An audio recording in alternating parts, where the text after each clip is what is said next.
कलाहांडी जिला कोकसरा ब्लॉक सानपड़ागुड़ा पंचायत मंगलपुर गाँव को सबुदिनिया रास्ता नथिबारु ग्रामवासी पंचायत ठारू ब्लॉक जिलापाल समस्त को बारंबार रास्ता पाई गुहारी करिसेंती।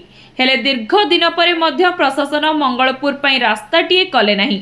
ग्रामवासी प्रतिदिन कादुआ पचपच रास्तार यातायात करिथांती।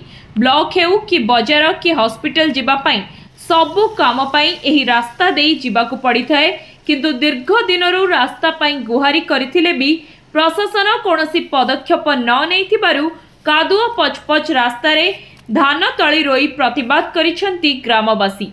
आगामी 2 दिन मध्यरे कोनोसी पदक्षेप न नेले ब्लॉक सामनारे शताधिक महिला और पुरुष माने धारणा देबे बोली चेतावनी दैछंती मंगलपुर ग्रामवासी।